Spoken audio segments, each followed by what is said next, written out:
میں صرف آپ کے سامنے جو ہے بھائیو فتویٰ نقل کروں گا، نقل کر کے، تاکہ آپ بھی دیکھیں، آپ خود مظاہرہ کریں اور آپ خود بھی، آپ کے پاس بھی دلائل ہو۔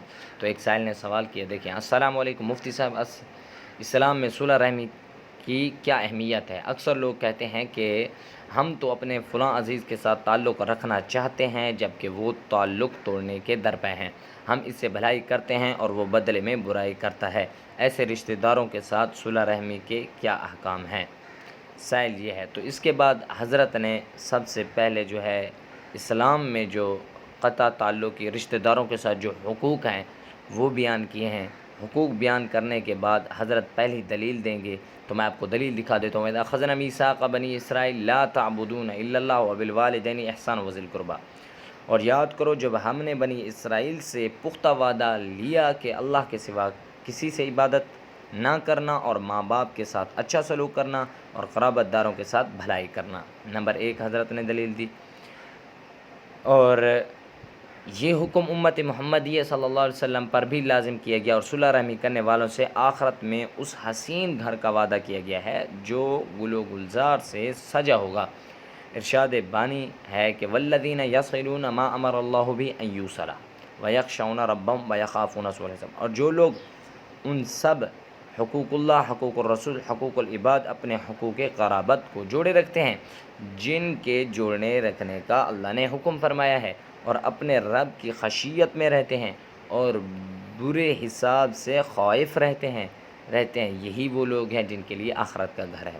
تو اللہ حضرت نے یہ تیسری دلیل بھی دی ہے، یہ بھی قرآن کی آیات ہے، آپ دیکھ سکتے ہیں۔ اس کے بعد جو ہے آخر میں حضرت مسئلہ بتائیں گے، وہ مسئلہ کیا ہے آپ دیکھ سکتے ہیں۔ آخر میں ہم مسئلہ پڑھیں گے۔ اب اس کا جواب کیا دیا ہے؟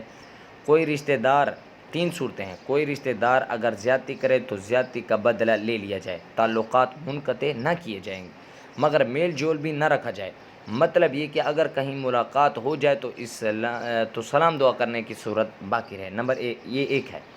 ایسے رشتہ داروں کے ساتھ صرف غمی اور خوشی کا تعلق رکھا جائے اور عام حالات میں اس سے میل ملاقات نہ رکھی جائے، تاہم اگر کوئی شدید ضرورت سامنے آ جائے تو اس کی مدد سے بھی گریز نہ کیا جائے۔ ایسے رشتہ داروں کی زیادتیوں کو نظر انداز کیا جائے اور ان سے حسن و سلوک اور مہربانی کا برتاؤ جاری رکھا جائے۔ یہ دو ہو گیا۔ اور تیسرا یہ ہے، ایسے رشتہ داروں کی زیادتیوں کو نظر انداز کیا جائے۔ ایسا ہے کہ ایسے رشتہ داروں کے ساتھ صرف غمی اور خوشی کا تعلق رکھا جائے، ان کے علاوہ حالات میں جو ہے غمی اور خوشی کا تعلق رکھ، اس سے علاوہ ملاقات ان سے نہیں رکھی جائے۔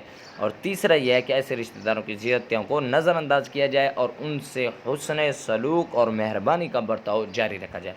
اب ان میں سے پہلا جو ہم نے اوپر والا بیان کیا جائے کہ ان سے زیادتی، جو انہوں نے زیادتی کیا تو زیادتی کا بدلہ لے لیا جائے اور ان سے قطع تعلقی نہ رکھی جائے، یہ پہلے ان میں سے پہلا رویہ اختیار کرنے پر انسان گناہ گار نہیں ہوگا، گناہ گار تو نہیں ہوگا۔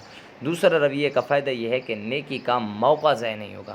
دوسرا رویہ کیا تھا کہ ان سے تعلقات نہ رکھے جائیں، صرف اور صرف خوشی اور غمی کے طور پر رکھے جائیں، خوشی اور غمی کے دوران رکھے جائیں، تو اس سے کیا خوشی تو کیا ہوگا، اس کا فائدہ یہ ہے کہ نیکی کا مواقع ضائع نہیں ہوں گے۔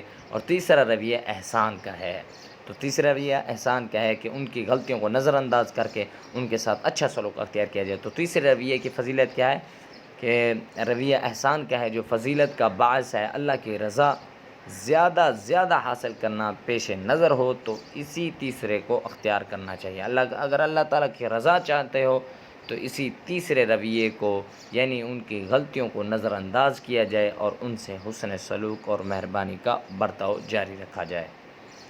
السلام علیکم ورحمۃ اللہ وبرکاتہ۔